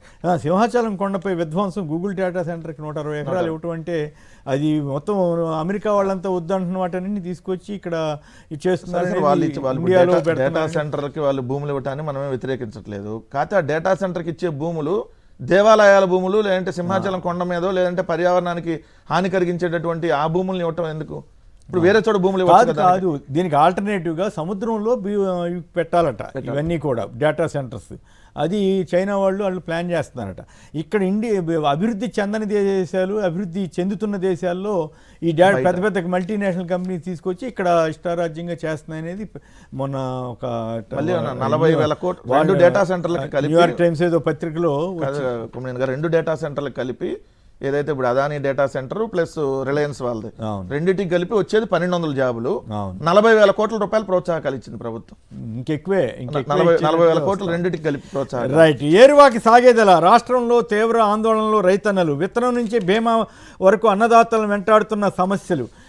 ఏరువాకి అంటే వర్షాలు ఎట్లా ఉన్నాయి అనంతపురంలో? మీ సంక్షిప్తంగా చెప్పండి రామ్నాథ్ గారు. ఎన్నిలో ప్రభావం అయితే కనపడుతుంది కొమ్మినేని గారు. వర్షాలు ఏం పెద్దగా లేవు. అయ్యో, అప్పుడప్పుడు పంటలు తప్పించి అట్లా విస్తారంగా వర్షాలు, పంటలు సాగు చేయడానికి అవసరమైన వర్షాలు అయితే పడడం లేదు. పరిస్థితి అయితే ఆందోళనకరంగానే ఉంది. ముందే అనంతపురం జిల్లాలో భూగర్భ జలాలు కూడా తీవ్ర స్థాయిలో పడిపోయాయి. పండ్ల తోటలన్నీ కూడా ఇబ్బంది పడుతూ ఉన్నాయి. మరి ఇప్పుడు ఓవరాల్ ఏంటంటే రైతులు కూడా ఆశలు కోల్పోయారు. ప్రభుత్వం ఏదో చేస్తుంది, మన వైపు ప్రభుత్వం వైపు చూద్దాం అనేది పోయింది. ఉచిత పంటల బీమా ఇది వరకు వాళ్ళకి తెలియదు రైతులకి. వచ్చేవాళ్ళు రైతుల దగ్గరికి ఫోటోలు తీసుకొని పోయే వాళ్ళు, ఒక రోజు డబ్బులు అకౌంట్ లో పడేది. ఈరోజు అసలు ఉచిత బీమా అంటే ఏంటి, అది ఉందా లేదా అని చెప్పేవాడు కూడా లేడు. రైతులకి చాలా మంది అవగాహన ఉండదు. అక్కడికి వెళ్ళి వీళ్ళే ప్రీమియం కట్టి ఒక స్కీమ్ తెచ్చుకునే పరిస్థితి ఉండదు. గతంలో వైసీపీ యాప్లో మొత్తం వాళ్ళే వచ్చి చేసుకొని పోయేవాళ్ళు. సో మొత్తం అన్ని వదిలేశారు. ఇంకో ఒకటి ఈ రైతులకు సంబంధించి ఈడ మంచి జరుగుతుంది, ఈడ చెడు జరుగుతుంది అనేది ఏం లేదు. ఓవరాల్ గా రైతులను వదిలిపెట్టారు. ప్రతి రైతు రోడ్డు మీదకి వస్తూనే ఉన్నారు కదా. మామిడి రైతులు వచ్చారు, పొగాకు రైతులు వచ్చారు, మిర్చి రైతులు వచ్చారు. ప్రతి రైతు ఆందోళన చెందుతూనే ఉన్నారు. అనంతపురం జిల్లాలో పండ్ల తోటలు కాపాడాలని కలెక్టరేట్ ముందు రైతులు ధర్నాలు చేసే పరిస్థితులు కూడా వచ్చాయి. ఓవరాల్ గా రైతులకు అయితే 0 ప్రయారిటీ ఇస్తుందేమో గవర్నమెంట్ అన్న అభిప్రాయం అయితే ఇంకొక దీని మీద. రైట్. ముందుగా వెంకటరెడ్డి గారు చెప్పండి, రాజధానిలో నిన్న జరిగింది గోండా రాజ్యమా? చంద్రబాబు గారు ఓపెన్ గానే అన్నారు. అట్లాగే ఈనాడు వాళ్ళు తరిమి కొట్టారని, గంతులేశారు, ఏసడించారని. ఇప్పుడు సడన్ గా ఆంధ్రజ్యోతి వాళ్ళు ప్లేట్ ఫిరాయించేసి మొత్తం మీరే దాడులు చేశారని చెప్తున్నారేంటి సార్? ఇక్కడ గడిచిన 2 సంవత్సరాలుగా ఇక్కడ నడుస్తుంది ఆంధ్రప్రదేశ్లో గుణపం పార్టీ గోండా రాజ్యం బ్లడ్ బుక్ పాలన. గుణపం పార్టీ గోండా రాజ్యం బ్లడ్ బుక్ పాలన. గుణపం పార్టీ అంటే గుణపంతో గుచ్చి అందరినీ వాళ్ళే దాడులు చేసి, వాళ్ళే గుచ్చేసి, వాళ్ళే ఉల్టా కేసులు పెడతారు. రాజధాని రైతులు భూములు కూడా తవ్వేశారంటారు కదా, దాని గుణపాలతో తవ్వినట్టుగా. నాకైతే రైతుల బాధ చూసిన తర్వాత ఇది ఎంత దారుణం. గవర్నమెంట్ ఉండాలి తప్ప 4 గ్రామాల రైతుల్ని అంత వేధించటమా, మట్టి తవ్వటమా? ఇప్పుడు మీరు ఆ మాయింట్ ఎత్తారు కాబట్టి, ఇప్పుడు అమరావతిని పేరుకి ఏం చెప్తారు వీళ్ళు? ఇది ప్రజా రాజధాని అని పేరుకు చెప్తున్నారు. ఇది ప్రజా రాజధానా లేదంటే పచ్చమందల గేటెడ్ కమ్యూనిటీయా? ఎందుకు ఆ మాట అంటున్నాను? అక్కడ ఉన్నటువంటి రైతులు భూములు ఇవ్వను అంటే వాళ్ళ భూములు తగలబెట్టారు అంతకుముందు, వాళ్ళ తోటలు ఇవన్నీ. ఇప్పుడు ఆ భూములు ఇవ్వనంటే అక్కడ వాళ్ళ వెళ్ళటానికి, ఆ ప్రాంతానికి, వాళ్ళ పొలాలకు వాళ్ళని వెళ్ళనీయకుండా మొత్తం తవ్వేసి అంతా క్లోజ్ చేసి రోడ్లు కూడా పూర్తి చేసినటువంటి పరిస్థితి. 100 సంవత్సరాలుగా ఉన్న రోడ్లు కూడా పూడ్చారంట. ఎంత దారుణం. అమరావతి ప్రాంతంలో పేదవాడు ఒక్కడు కూడా ఉండకూడదని చెప్పి 50,000 మందికి ఇళ్ల పట్టాలని రద్దు చేసింది ఇల్లే కదా. సెంటు స్థలం కూడా పేదవాడికి ఉండకూడదు, ఒక్క సెంటు కూడా పేదవాడు అనేవాడు ఇక్కడ ఉండకూడదు. రెండోది, గుంటూరు విజయవాడ ప్రాంతాలకు రాజధానిలో వాళ్ళు రాకూడదు. గుంటూరు విజయవాడ మచిలీపట్నం రాజధానిలో కలపకూడదు. మరి ఇది ప్రైవేటు గేటెడ్ కమ్యూనిటీ అంటే చంద్రబాబు నాయుడు గారికి సంబంధించిన గేటెడ్ కమ్యూనిటీయా, ఆంధ్రప్రదేశ్ రాష్ట్ర రాజధాని? మనం ఆంధ్రప్రదేశ్ రాష్ట్ర రాజధానికి వెళ్ళాలంటే వీసా తీసుకొని చంద్రబాబు నాయుడు గారు ప్రభుత్వ పర్మిషన్ తీసుకొని వెళ్ళాలా? ఎందుకు వెళ్ళారని అంటున్నాడు. అది ఎందుకు వెళ్ళారంటే మీరేమో పక్క రాజధానిలో డైరెక్ట్గా వెళ్ళి ఉండొచ్చు. చంద్రబాబు కానీ, లోకేష్ కానీ, లేదంటే పవన్ కళ్యాణ్ కానీ వీళ్ళందరూ పక్కన హైదరాబాద్లో, తెలంగాణ రాజధాని హైదరాబాద్లోనే ఇల్లు కట్టుకొని వ్యాపారాలు చేసుకోవచ్చు. బట్ ఆంధ్రప్రదేశ్ రాష్ట్ర రాజధానికి మాత్రం ఎవరన్నా రావాలంటే పర్మిషన్ తీసుకొని రావాలా? వైసీపీ వాళ్ళని కాదు సార్, అమరావతి రాజధాని నాట్ ఓన్లీ వైసీపీ తెలుగు. ఇప్పుడు అక్కడ ఉన్న రైతులు ఎవరు? ఆ ప్రాంతానికి సంబంధించిన రైతులే. వాళ్ళు కూడా పర్మిషన్ తీసుకొని రావాలి. రేపు పొద్దున వాళ్ళ పొలాల్లోకి వాళ్ళు వెళ్ళాలంటే కూడా ప్రభుత్వం పర్మిషన్ వెళ్ళట్లేదంట కదా. అది వెళ్ళట్లేదు. వాళ్ళ ప్రాంతంలో వాళ్ళ పొలాల్లోకి వెళ్ళినా వాళ్ళ పర్మిషన్ తీసుకోవాలంట. అంటే ఏంటి, ఇక్కడ జరుగుతున్నటువంటి అవినీతి అక్రమాలను ఎవరైనా ప్రశ్నిస్తే వాళ్ళ మీద దాడులు చేస్తాం, వాళ్ళ మీద SC ST కేసులు పెడతామని ఓపెన్గానే ప్రభుత్వం పెట్టించింది. ఇంకో పాయింట్ ఏంది, దాని మీద ఎవరైనా వీడియోలు చేస్తే, రామ్నాథ్ గారు నేను ఇంకోలో చేస్తే ఆ వీడియోలన్నీ డిలీట్ చేయించేశారు. మొత్తం మీకు ఫేస్బుక్ లో this video is not available in India అని వస్తుంది. ఎక్స్లోనేమో డైరెక్ట్గా కంప్లైంట్లు పెట్టి మరి డిలీట్ చేశారు. ఇన్స్టాలో కూడా అదే. అంటే అమరావతిలో ఆ రోజు మనం 2,500 అద్దాలకు అవుతుందని చెప్పినాయి, హైకోర్టుకి సుందరీకరణకు 500 కోట్లు అన్నాయి. అమరావతిలో జరుగుతున్న అవినీతి అక్రమాల మీద ప్రశ్నించిన ప్రతి వీడియోని డిలీట్ చేయించారు. అంటే అక్కడ అవినీతి అక్రమాలు జరుగుతుంటే తీసేస్తారు, దాంట్లో హేతుబద్ధత చూసుకో చెప్పట్లేదు సార్. పోలీస్ కంప్లైంట్ ఇచ్చిపిస్తున్నారు తెలుగుదేశం వాళ్ళ చేత. ఈ పోలీసులు అక్కడ వాళ్ళకి మెయిల్ పెడుతున్నారు. సో ఇవన్నీ మీరు తీసేయాలని చెప్పి మరి పోలీసుల నుంచి వచ్చిన మెయిల్ని తీసేసి వాళ్ళు తీసేస్తారు. ఎంత దారుణం అంటే ఇక్కడ చూడండి సార్, నిన్న రాసింది, ఈనాడు రాసింది, గుర్తు తెలియని వ్యక్తులు రాళ్ళు కోడిగుడ్లు విసిరారు. ఎవరు గుర్తు తెలియని వ్యక్తులు? వాళ్ళ గుర్తులు మేము చెప్పమంటారా? మీకు వాళ్ళు గుర్తు తెలియదు అంటున్నారు కదా, నేను చెబుతా వాళ్ళ గుర్తులు ఎవరెవరు ఆ పేరు అనేది. అంటే వాళ్ళకి గుర్తు లేదు, పార్టీ లేదా? ఈ రాయపూడి కిరణ్ మంగళగిరి నియోజకవర్గ TNSF అధ్యక్షుడు, ఇట్టా పెంచలయ్య TDP ST సెల్ నాయకుడు, మణిమాల నాగరాజు TDP మట్టి మాఫియా గోండా, దాసర కృష్ణ తాడేపల్లి TDP అధ్యక్షులు. ఇలా గుర్తులు ఉన్నాయి. ఇలా గుర్తులు ఇవి గుర్తు తెలియని వ్యక్తులను రాశారు కదా. రాసి అక్కడ ఏం చెబుతారు, దీంతో 2 కార్లు అద్దాలు పగిలాయి. రాయి పడిన సమయంలో కారులో మాజీ మంత్రి పేరు నాని ఉన్నారు. మరి పేరు నాని గారి మీద దాడి జరిగి రాయి మరి పడితే మరి కేసు ఎవరి మీద పడాలి? హత్యాయత్నం కేసు కదా వీళ్ళ మీద మీరు పెట్టాల్సింది. పెట్టకుండా ఏదో తూతూ మంత్రంగా పెట్టేసి, అది కూడా కానిస్టేబుల్ తీవ్రమైన గాయాలని మీరు మరి ఏ కేసు పెట్టాలి? పెట్టకుండా అసలు ఎవరో గుర్తు తెలియని వ్యక్తులంట. ఇలా గుర్తులు లేవా? అంటే ఈ గుర్తు తెలియని వ్యక్తులు మీరు పదవులు ఎందుకు వేశారు వీళ్ళందరికీ? రెండోది ఎంత దారుణం చూస్తా, దళిత రైతులపై దాడని ఆంధ్రజ్యోతి హెడ్డింగ్ పెట్టి దళిత రైతులపై దాడంట. ఏ దళిత రైతులకి ఎక్కడ గాయాలని? చెప్పుకోని దగ్గర అయినా, చెప్పిన దగ్గర అయినా నొప్పులు చూపించమనండి అక్కడ దాడులు జరిగితే. ఎంత దారుణం చూడండి. వైసీపీ నాయకుల గుంపు చట్టవిరుద్ధంగా అక్కడ ఒక కారులో వచ్చి చట్టవిరుద్ధంగా అండి అమరావతి ప్రాంతానికి వెళ్ళడం చట్టవిరుద్ధమా? రాజధాని ప్రాంతంలో కారులతో వెళ్తే చట్టవిరుద్ధం. అది చట్టవిరుద్ధంగా వచ్చి అమరావతికి రాజధాని రైతులకు వ్యతిరేకంగా నినాదాలు చేశారంట. వీడియోలో ఎక్కడన్నా అమరావతికి వ్యతిరేకంగా నినాదాలు ఉన్నాయా? రెండు అక్కడ ఉన్నట్టు. అంతేకాకుండా అక్కడ ఉన్నటువంటి భవానీని, రాయపూటి కిరణ్ బాబుని కులం పేరుతో దూషిస్తూ అవమానపరిచారు. వాళ్ళు ఎవరో మనకు ఎట్ట తెలిసింది? మీరే గుర్తు తెలియని వ్యక్తులను రాశారు, మీ గుర్తులున్నా. అట్లాంటి మాకెట్ట తెలుస్తాయి వాళ్ళ గుర్తులు? వాళ్ళకు కులం పేరుతో దూషించారంట. నిందితుల్లో కొందరంట మాణిక్యం, భవానీ, కిరణ్ బాబుతో పాటు పలువురు మహిళలకి చేతులతో, కాళ్లతో, రాళ్లతో దాడి చేసి గాయపరిచారంట. ఏది పేరు నాని గారు, అంబటి రాంబాబు గారు, అదేవిధంగా చూస్తే దొంతిరెడ్డి వేమారెడ్డి గారు, దేవినేని అవినాష్ గారు, ఏదైతే నవరత్నాల నారాయణమూర్తి గారు, డైమండ్ బాబు గారు, లేళ్లప్రెడ్డి గారు, వీళ్ళందరంట వాళ్ళ కాళ్ళతో తన్నారంట, చేతులతో తన్నారంట, మళ్ళీ రాళ్ళు తీసుకొని కొట్టారంట. అందుకని SC ST కేసు పెట్టారంట. సభ్య సమాజం చూడండి ఎంత దారుణమైనటువంటి కేసులు పెడుతున్నారో. ఏది పేరు నాని గారు కాలుతో దన్నాడు, అంబటి రాంబాబు గారు చేతితో దన్నాడు, ఇంకొక ఆయన రాళ్ళతో దన్నాడా? కనీసం కొద్దిగా కేసులు పెట్టేటప్పుడు ఈ కేసు ఎప్పుడు పెట్టారో చూడండి సార్. మొన్న 27వ తారీఖు అదే ఇన్సిడెంట్ జరిగిన రోజు 3:30 కంప్లైంట్ ఇస్తే 3:30 కేసు కట్టారు. SC ST case. SC ST case విచారణ చేయకుండా ఎట్ట కట్టారండి? 3:30 కంప్లైంట్, 3:30 వాళ్ళు కంప్లైంట్ ఇస్తే 3:30 కేసు కట్టేశారు. ఇంకెందుకు ఆలస్యం? మరి ఇది కదా తప్పుడు కేసులు. SC ST కేసు అంట. ఇవన్నీ ఒక ఎత్తు అయితే కాదు. ఈనాడు వాళ్ళు ఏం రాశారు? తరిమి కొట్టారని రాశారు. అంటే వాళ్ళు చేసినట్టే కదా. చంద్రబాబు గారు ఏమన్నారు? అవును, ఎందుకు వెళ్ళారు మీరు? వెళ్తే తిరగబడ్డారని ఆయన అంటే ఏం సార్? రాజధాని అది వేరే సంగతి. తిరగబడ్డారంటే ఎవరు తిరగబడ్డట్టు? అక్కడ ఆయన మనుషులే కదా. ఆయన రైతులు అనండి, పోనీ TDP వాళ్ళు అనండి, ఇంకోళ్ళు అనండి, వాళ్ళే చెప్తుంటే, CMA స్వయంగా చెప్తే ఈనాడు వాళ్ళు తరిమి కొట్టారని వాళ్లే రాస్తే మరి వైసీపీ వాళ్ళ మీద ఎట్లా కేసులు పెడతారన్నది నాకున్న సందేహం. అసలు వైఎస్ఆర్సీపీ వాళ్ళు వెళ్తుంది ఎక్కడికి? రాజధాని ప్రాంతంలో బాధిత రైతుల దగ్గరికి వెళ్తున్నారు. అసలు మీరెవరి మధ్యలో దారిలో రావడానికి మీ ఇంటికి ఎవరు రావట్లేదు కదా, వాళ్ళు మీ ఇంటికో మీ పొలాలకు రావట్లేదు కదా వైఎస్ఆర్సీపీ వాళ్ళు. బాధిత కుటుంబాల దగ్గరకు బాధిత రైతుల దగ్గరికి వెళ్తున్నారు. వెళ్తుంటే మధ్యలో మీరు అడ్డుకొని ఉల్టా మహిళ వైఎస్ఆర్సీపీ వాళ్ళ మీద కేసులు పెట్టి ఎంత దారుణమైనటువంటి పరిస్థితులు రేపొద్దున ఏ పారిశ్రామిక వస్తాడు చెప్పండి? ఇప్పుడు ముఖ్యమంత్రి ఇంటికి చంద్రబాబు నాయుడు ఇంటి దగ్గర జరిగింది ఇన్సిడెంట్ ఉండవల్లిలో. ఏది ముఖ్యమంత్రి ఇంటి దగ్గర రాళ్ల దాడి జరిగిద్ది. ఏదైతే రాళ్ళు తీసుకొని మాజీ మంత్రులు మాజీ ఎమ్మెల్యేలు ఎమ్మెల్సీల మీద తిరగబడతారు గోండాలు, తెలుగుదేశం గోండాలు. ఆయన ఇంటికి 7 కిలోమీటర్ల దూరంలో పోలీస్ స్టేషన్లోనేమో లాకప్ డెత్ జరిగిద్ది. 55 రోజులు అవుతున్నా శవం దొరకదు. సీసీ ఫుటేజ్ మొత్తం మాయమైద్ది. వస్తారు ఇంక పారిశ్రామికవేత్తలు ఆంధ్రప్రదేశ్ రమ్మంటే రాజధానికి పర్మిషన్ తీసుకొని రావాలా? అమరావతికి వీసా తీసుకొని రావాలా? అమరావతి ఆంధ్రప్రదేశ్లో లేదా? అమరావతి అనేది ఆంధ్రప్రదేశ్లో లేకుండా పక్క దేశంలోనో లేండి అమరావతిని రాజధాని మీరు ఏమైనా ప్రత్యేక దేశంగా కాదు సార్. చంద్రబాబు నాయుడు వాళ్ళ బినామీలు ఇక్కడ ఎంట్రీ తీసుకోవాలి. రేపొద్దున గేటు పెడతారేమో సార్. ఆ చుట్టూ మొత్తం అటో గేట్ ఇటో గేట్ పెట్టి లోపలికి పెద్ద ఇప్పుడు మన అంతకుముందు రాజ్యంలోకి ఎంటర్ అవ్వాలంటే పెద్ద గేట్లు ఉండే కదా. రాజ్యంలోకి ఎంటర్ అవ్వాలంటే ఆ గేట్లలోకి రేపొద్దున మనం పర్మిషన్ తీసుకొని లేదా చీటీ మనం చూపిస్తేనో లోపలికి వాళ్ళు పంపిస్తారు. మిగిలిన ఎవరు రానిరేమో. ఈరోజు ఇంకొక నిమిషం, ఇప్పుడు ఈ ప్రభుత్వం పనితీరు ఎలా ఉంది? వీళ్ళు సూపర్ 6 ఇవ్వలేదు, ఈ సూపర్ 6 అమలు అవుతున్నాయి అని చెప్పి సోషల్ మీడియాలో వస్తుంది. ఏంటి ఈ సూపర్ 6 అద్భుతంగా? 1 సవాలు మాయం చేయటం, 2 బూడిద మాయం చేయటం, 3 మెరిట్ లిస్ట్ మాయం చేయటం, 4 మేనిఫెస్టో మాయం చేయటం, 5 సీసీటీవీ ఫుటేజ్లు మాయం చేయటం, 6 సంపద మాయం చేయటం. మొత్తంగా ఇది మాయా ప్రభుత్వం. ప్రైవేటైజేషన్, భూములు అమ్మేయటం ఇంకా చాలా ఉంది. అయితే వాళ్ళు ఒక 6 పాయింట్లు రాసి సోషల్ మీడియాలో ఈ ప్రభుత్వం ఎలా ఉందని చెప్తా ఉన్నారు.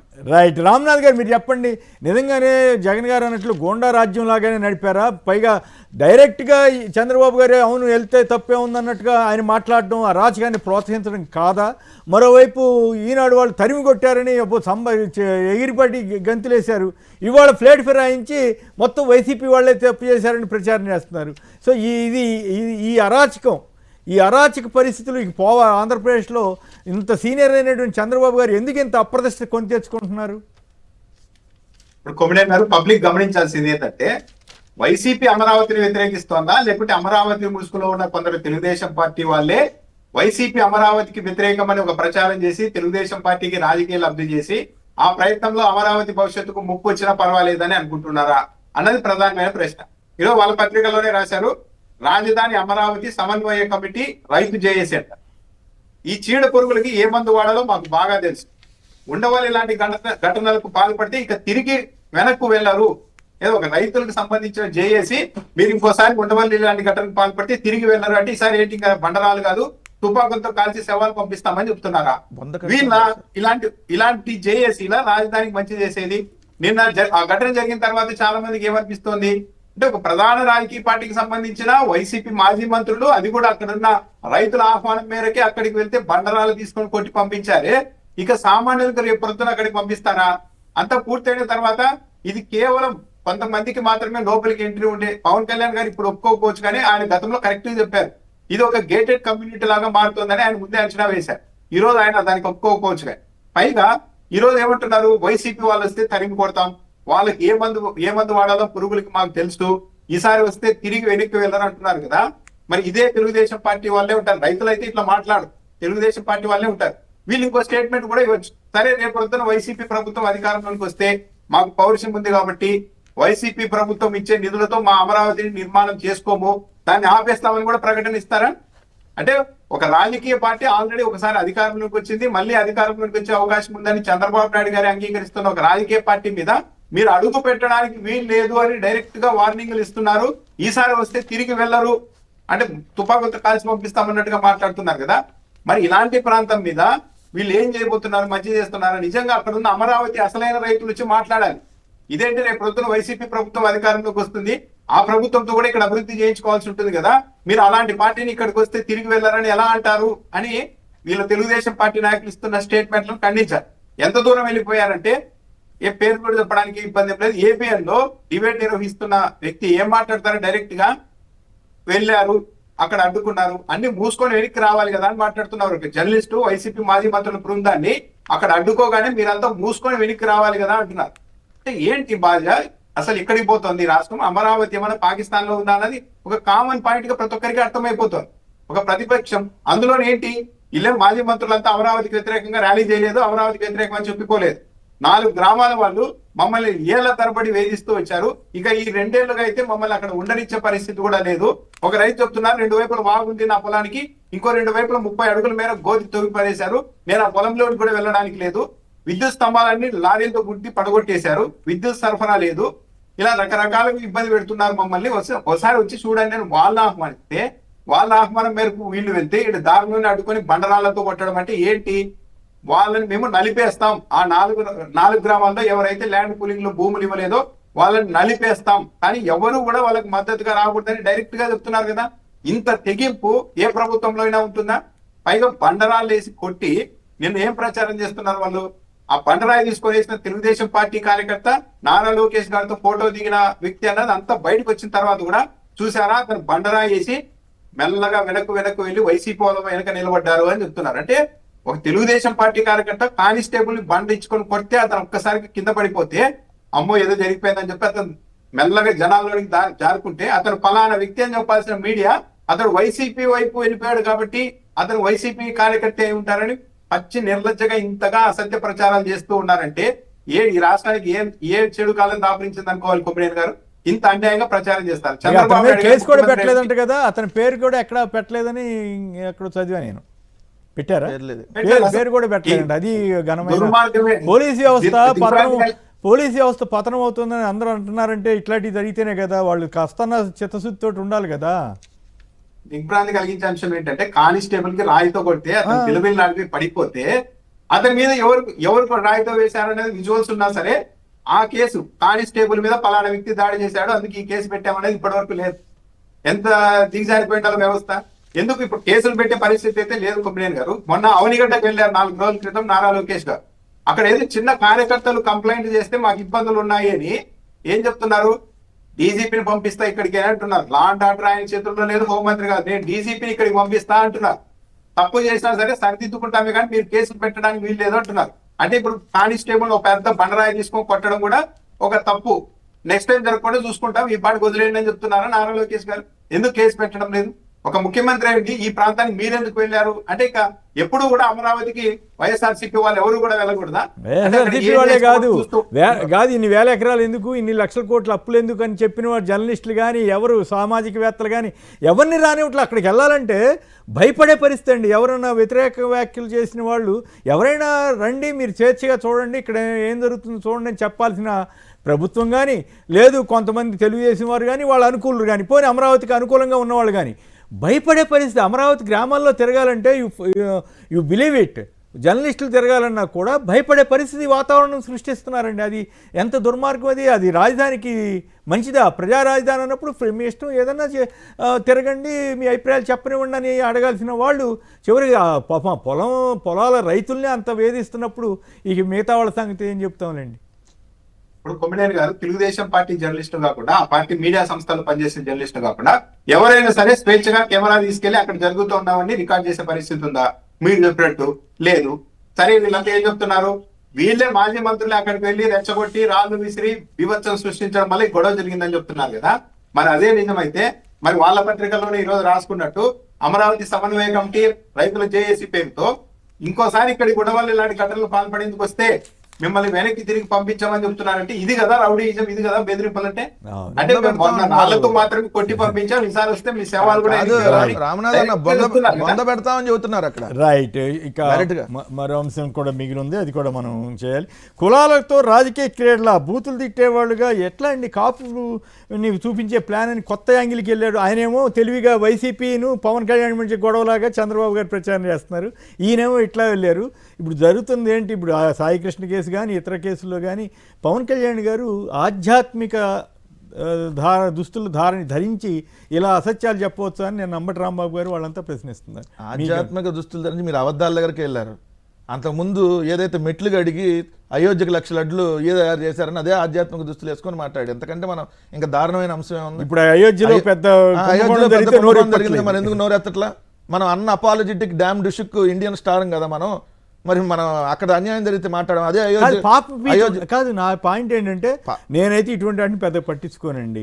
కానీ ఆధ్యాత్మిక ధోరణి, అసలు సనాతన ధర్మం అని చెప్పిన వాళ్ళు అబద్ధం ఆడకూడదు, నిజాయితీగా ఉండాలి, అసలు రాజకీయాల్లోకి కనీసం ఆ డ్రెస్ ఉన్నంతకాలం అనుకోరా? పాపభీతి అనేది ఉండదా? అది నిజమైన ఆధ్యాత్మికవాదులకు ఉంటుంది. రాజకీయ ముసుగేసుకొని రాజకీయం కోసం ప్రత్యర్థుల మీద ఆరోపణలు చేసేటటువంటి ఇలాంటి వాళ్ళకి ఎందుకు ఉంటుంది? మీరు కొమ్మినేని గారు ఇప్పుడు వీళ్ళేంటి రాజకీయ ముసుగేసుకొని అమాయకులైన ఆయన అభిమానులు నమ్ముతారు కదా, ఈయన చాలా కాదు సార్. అక్కడికి వెళ్ళి తిరుమల లడ్డులో పందికోవు, అసలు బాత్రూమ్ లో ఎవడన్నా అసలు మనిషి ఎవరు 310 సంవత్సరాల చరిత్ర లడ్డులో ఎవరు మాట్లాడాల, వీళ్ళు మాట్లాడారు. ఇంకా ఏమన్నా దాని మీద ఉందా అంటే ఇప్పుడు కూడా మళ్ళీ దాంట్లో కల్తీ అని మాట్లాడతారు మళ్ళీ. సో ఇప్పుడు ఈయనేమంటాడు, కాపులను నెగిటివ్ గా చూపిస్తున్నారు అంటాడు. ఎవరు చూపిస్తుంది? టీడీపీ జనసేన కదా కాపులను నెగిటివ్ గా చూపిస్తుంది. సాయి కృష్ణ దగ్గరకు వచ్చేటప్పుడు కులం రాదంట, మరి మిగిలిన దగ్గర కులం వచ్చిందంట. అమర్నాథ్ గౌడ్ దగ్గర కులం వస్తుంది. ఇక్కడ ఇంకో పాయింట్, సాయి కృష్ణ పేదవాడి కింద లెక్క, నాగరాజు అన్న మీద కూడా ఆరోపణలు ఉన్నాయి కదా, మరి అతను తప్పు చేసిన రైటా ఒప్పుకోవచ్చా? ఇప్పుడు వాళ్ళు ఒప్పుకుంటానే కదా నాగరాజుకి ఇంకా మద్దతు తెలుపుతా ఉన్నారు. అదే అర్థం కావట్లేదు. కులానికి సంబంధించి ఇప్పుడు ఈయనే కదా అంతకుముందు కులం అనే భావం లేదా మీకు? నాకు ఎందుకు ఎంత దారుణంగా మాట్లాడండి సార్. ఇప్పుడు ఎన్నికల్లో గెలవటం ముందు సార్ నేను కాపు కులం వాడిని, సినిమాల్లో ఉంటే ఈ కులం ఉండదు కానీ రాజకీయాల్లో ఉంటే ఖచ్చితంగా ఈ కులం అనేది రావాలి, నా చుట్టూతో కాపు కులం యువతే ఉన్నారు, నేను కాపు తెలగ బలిజ కులస్తుడిని కాబట్టి నన్ను టార్గెట్ చేశారు, నేను గర్వంగా చెప్తాను. కులం అంటే ఆయన కోపం వస్తుంది. రైట్, ఫైనల్ గా సంక్షిప్తంగా మీరు కూడా కామెంట్ చేయండి రామ్నాథ్ గారు, టైం అయిపోవచ్చు. ఇప్పుడు కాపులి క్రిమినల్స్ గా చిత్రీకరిస్తున్నారు అంటున్నారు కదా, పదే పదే సాయి కృష్ణ రౌడీ, సాయి కృష్ణ క్రిమినల్ అని ప్రచారం చేస్తున్నది ఎవరు? పవన్ కళ్యాణ్ గారు. ఆ మాట చంద్రబాబు నాయుడు గారు కూడా చెప్పడం లేదు. చంద్రబాబు నాయుడు గారికి తెలుసు, ఒక వ్యక్తిని కస్టడీలోనికి తీసుకొని చిత్రహింసలు పెట్టి చంపి బూడిద లేకుండా చేసిన తర్వాత అతను ఫలానా వ్యక్తి కాబట్టి తప్పు కాదన్నట్టు మాట్లాడితే మన పరువు పోతుందని చంద్రబాబు నాయుడు గారికి తెలుసు. అందుకే పవన్ కళ్యాణ్ గారికి ఆ పాత్ర అప్పగించినట్టుగా ఉన్నారు, పదే పదే చెప్తూ ఉన్నారు. ఏది ఇతను సాయి కృష్ణ. ఇంకా ఏంటంటే ఆయన ఆ దుస్తులు వేసుకొని కూడా స్వయంగా వాళ్ళ మరదలు చెప్పింది అదంతా అబద్ధం కేసు, ఫేక్ కేసు, నా మీద అత్యాచారం చేయలేదు, ఏం చేయలేదు అని చెప్తే మళ్ళా నిన్న కూడా మాట్లాడుతున్నారంటే పవన్ కళ్యాణ్ గారు ఏమనాలి? చాలా చంద్రబాబు నాయుడు గారు మాత్రం చాలా రిలాక్స్డ్ గా ఉన్నాడు ఈ వ్యవహారం. చంద్రబాబు నాయుడు గారు వైసీపీ వాళ్ళు నాకు తెలిసి పవన్ కళ్యాణ్ ఏం అనలేదు ఆ కేసులో. ఆ కేసు గురించే మాట్లాడుతుంటే పవన్ కళ్యాణ్ ని దూషిస్తున్నారని చెబుతారు. ఆయన ముందేమో కాకినాడలో తిట్టింది ఆయన, ఈ వైసీపీ వర్సెస్ పవన్ కళ్యాణ్ పెట్టి ఆయన సేఫ్ అయిపోవాలని చూస్తారు. తెలంగాణ జర్నలిస్టులు కోడి చెరువు కబ్జా చేశారంటే వైసీపీ వాళ్ళు తిడుతున్నాడు ఆడికెళ్ళి. పవన్ కళ్యాణ్ తిడుతున్నారు, మీరు కూడా వెళ్ళండి అని మంత్రుల్ని ప్రోత్సహిస్తున్నారు. అంటే చూసే వాళ్ళంతా అబ్బా చంద్రబాబు నాయుడు గారికి పవన్ కళ్యాణ్ గారంటే ఎంత ప్రేమ అనుకోవాలని, చంద్రబాబు నాయుడు మీరు కూడా మాట్లాడండి ఆయన గురించి అని చెప్పే పరిస్థితి వచ్చారు. అంటే అప్రదిష్ట పాలైతే పవన్ కళ్యాణ్ కదా, అప్రదిష్ట పాలైతే పవన్ కళ్యాణ్. చంద్రబాబు నాయుడు గారు నారా లోకేష్ గారు ఇద్దరే ఉన్నప్పుడు ఇలాంటి నమ్మకమైన వ్యక్తి మనకి ఎక్కడ దొరుకుతారా అనుకుంటుంటారేమో. ప్రతిదీ ఎక్కడ క్రైసిస్ వస్తే, ఎక్కడైతే తెలుగుదేశం పార్టీ ఏ పార్టీని అయితే టచ్ చేయలేదు. బాగా గమనించండి, సుగాలి ప్రీతి కేసు గురించి ఇప్పటి వరకు ఇన్నేళ్లలో తెలుగుదేశం పార్టీ నాయకుడు ఒక్కరు మాట్లాడలేదు. ఎందుకు మాట్లాడలేదు? అది వాళ్ళ హయాంలో జరిగింది కాబట్టి మా మేడం చెప్పుకుంటారు. వాళ్ళు మాట్లాడుకోకుండా 5 ఏళ్ల పాటు పవన్ కళ్యాణ్ దింపి ఆ కేసుతో ఎంత రచ్చ చేశారో చూసామంటే, ఏ పార్టీలో అయితే తమకు ప్రతికూలంగా ఉంటుందో ఆ పార్టీ అంతా నారా లోకేష్ గారు, చంద్రబాబు నాయుడు గారు పవన్ కళ్యాణ్ గారికి అప్పగిస్తున్నారు. ఈయన విపక్షంగా ప్రార్థనలు ప్రోత్సహిస్తూ ఉన్నారు. కులాలు మతాల గురించి పవన్ కళ్యాణ్ గారు ఎంత తక్కువ మాట్లాడితే అంత మేలు. కమ్యూనిస్ట్ అని చెప్పి ఎర్రట్టు వాళ్ళు వేసుకొని ఎలక్షన్లు అయిపోయిన వారం రోజులే కాషాయం ధరించిన వ్యక్తి, నేను బాప్టిజం తీసుకున్నాను, నేను బీఫ్ తింటాను, హిందూ నాయకుల వల్ల ఈ దేశంలో గొడవలు అని చెప్పి కాపు ఫీలింగ్ తెచ్చుకొని కుల ఫీలింగ్ తో ఓట్లు వేయండి అని చెప్పిన పవన్ కళ్యాణ్ గారు ఈ రోజు కులాల గురించి మతాల గురించి ఇంకోరి మీద నిందలేయడం అన్నది కరెక్ట్ కాదు. పైగా పవన్ కళ్యాణ్ గారు ఒకటి మాత్రం నిజం, నేను నెలకోసారి వస్తాను పవన్ కళ్యాణ్ గారు, నెలకోసారి వస్తాను కొమ్మినేని గారు. ఆ 28 రోజులు వైసీపీ వాళ్ళు అసలు పవన్ కళ్యాణ్ గారి గురించే మాట్లాడు. ఆయన వచ్చి ఒక రోజు నా కొడుకల్లారా అది ఇదని చాలా తీవ్రంగా తిట్టినప్పుడు వీళ్ళు రియాక్ట్ అవ్వగానే చూసారా మమ్మల్ని తిడుతున్నారని మళ్ళా చెప్తారు. పవన్ కళ్యాణ్ గారు వైసీపీ వాళ్ళ జోలికి పోకపోతే ఆయన అసలు వాళ్ళు పట్టించుకోరు. నువ్వు రాజకీయ విమర్శలు చేసినా కూడా తెలివిగా చంద్రబాబు గారు ట్రాప్ వేస్తారు, పవన్ కళ్యాణ్ గారు లేకపోతే వ్యూహం పన్నుతారు. పవన్ కళ్యాణ్ గారు మాట్లాడి at the cost of his own prestige ఆయన పరువు పోతుందని తెలిసినా కూడా మరి ఏంటో ఆయన బలహీనత మనకు తెలియదు, దానికి లొంగిపోతున్నారు. రైట్.